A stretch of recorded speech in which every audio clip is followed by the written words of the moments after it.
Magandang araw po sa inyong lahat. Naku, pasensya na po kayong Algin Explorer po. Ay minsan na lang po mag-upload. Pero ngayon po ay sinisikap po namin mag-upload dahil po medyo busy po ngayon ang aming mga career. Kaya po ngayon po ay maghahatid kami ng magandang video po sa inyong lahat. At salamat po sa mga sumusuporta po sa amin. Ngayon po, ang aming pong ihatid sa inyo ay isang putahe po na pinamagatang uyampong with fish. Naku po, ito po yung mga uyampong o kaya po yung muti-muti, yung tinatawag po namin dito na kamuti-kamuti. Ito po, ang lasa ni po nito ay parang kamuti rin po. Ito po ay madalas tumutubo kahit saan, sa maisan, sa palaya.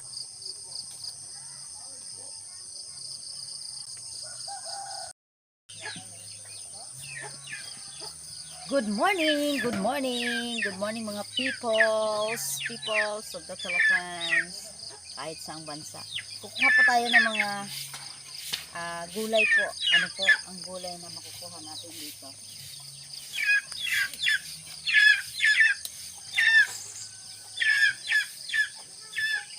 Sana yung ano?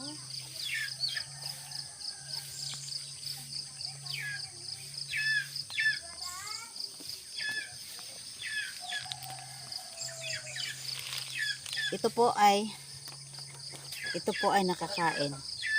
Ito po ay muti-muti.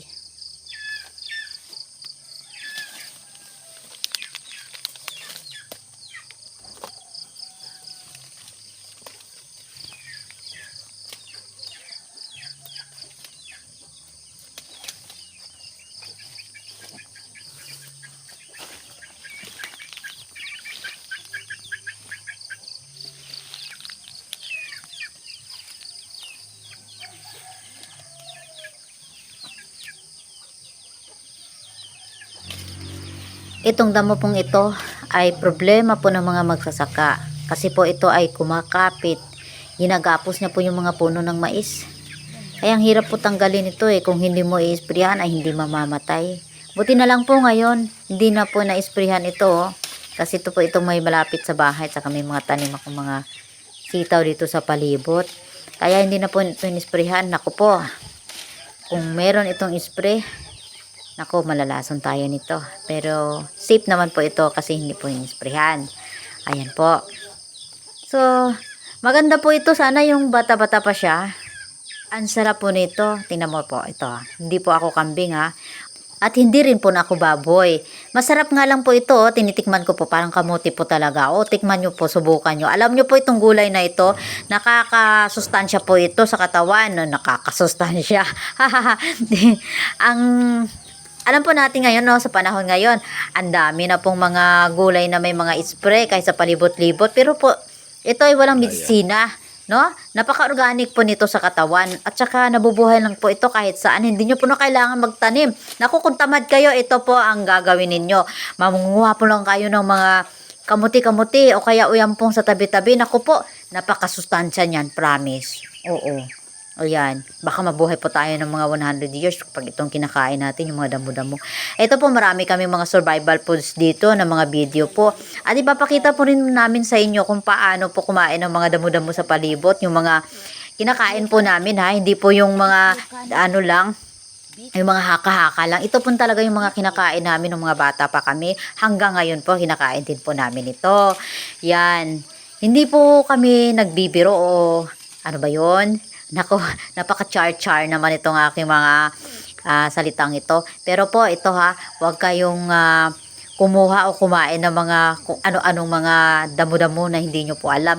Sa amin po kasi, kami po ay eksperto na po sa mga ganito dahil taga-bundok po kami, taga-bukid. Nabubuhay po kami sa mga damo-damo sa palibot. Alam mo na yon, ganyan. So, nako, ang sarap kumain ng mga damo-damo dahil fresh na fresh sa katawan. At saka masustansya pa.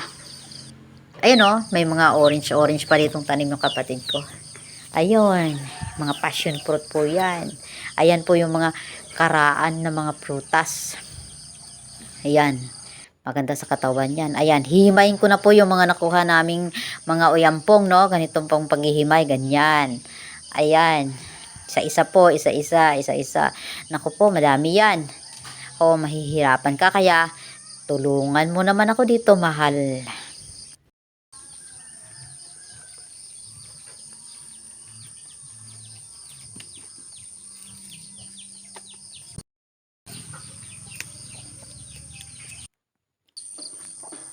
Naku, nasaan na ba ako pupunta? Ay, teka lang. Agkay. Kukuha naman po ako ng mga kamatis. Uy, naku, may strawberry. Ay, hindi pala.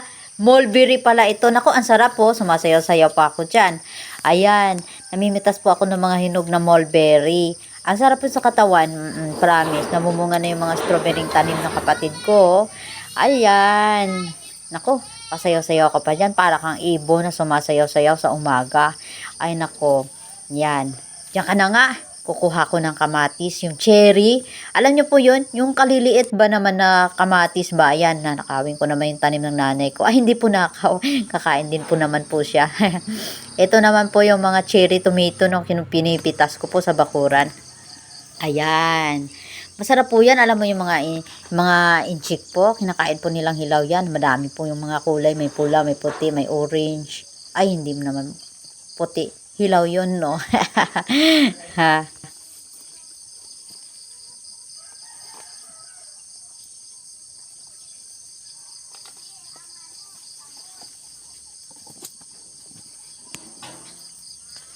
Naku, lagot ako, binunot ko na yung tanim ng nanay ko na luya. Naku, sorry na, hindi niya naman po nakita eh. Ayan, kasi halo ko na lang po ito sa gulay natin mamaya. Ayan, para po meron tayong breakfast.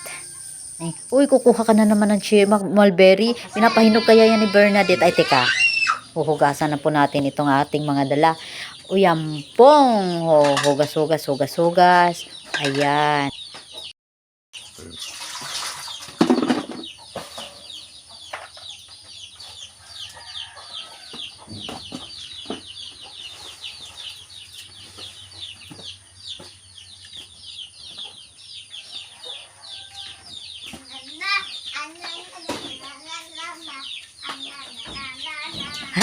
Natutuwa lang po ako sa pamangkin ko po, ang ingay-ingay oh.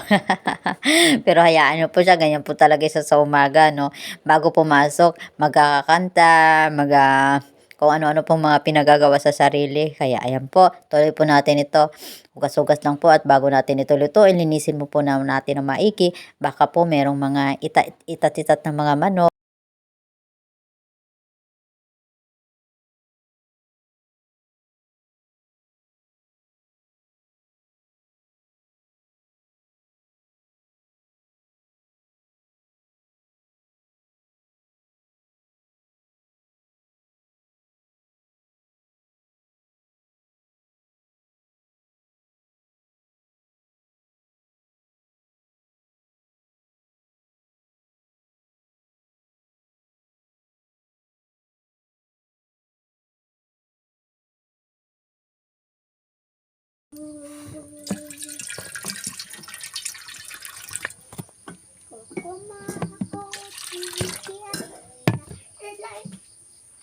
Lalagyan ko po siya ng isda. Tapos luya po, ginger, yan. Dinikdik ko lang. Salt.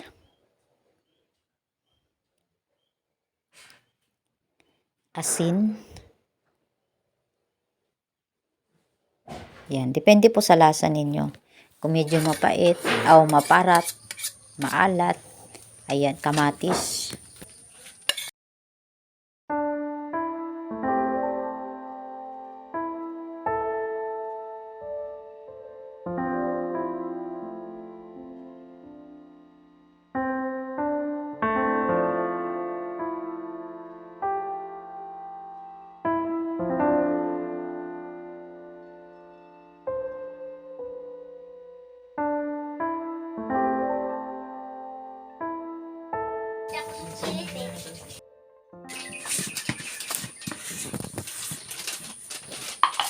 Nako, hindi pa nagkakape si Mister, kaya ito ang kinakape niya po. Ito ay whey protein. Ito po ay pampamasol. Kaling po yan sa abroad ha. Ayan. Panlalaki, gusto ko nga uminom, kaya lang baka lumaki ang muscles ko. Naku, wag na lang. Kanya na lang ito. Kaya, Baka sunod na araw, baka mukhang kalabaw na tayo.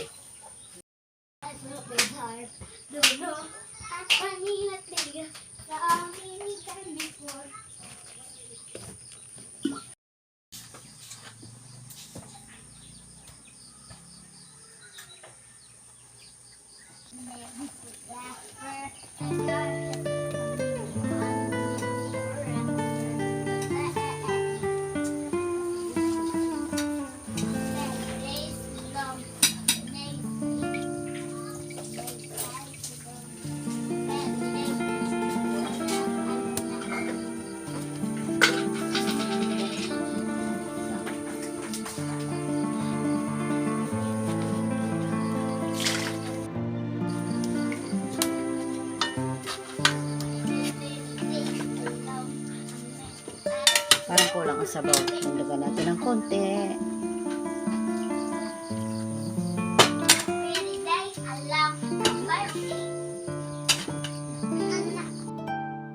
Hmm?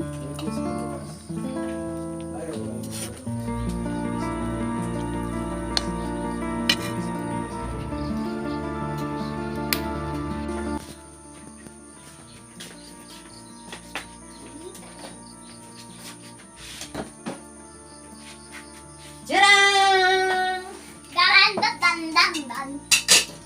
Luto na ang ating uyampong with fish.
Lapit man lang mo.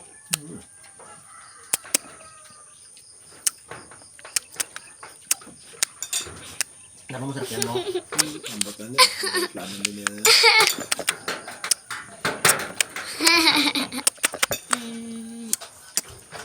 Masa sige mo ka ang bakrad yung sarap-sarap ngayon. Ang dapat ng nainir niya ba?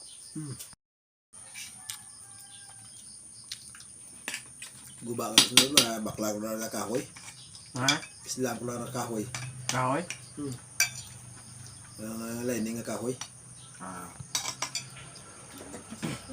Break line niya.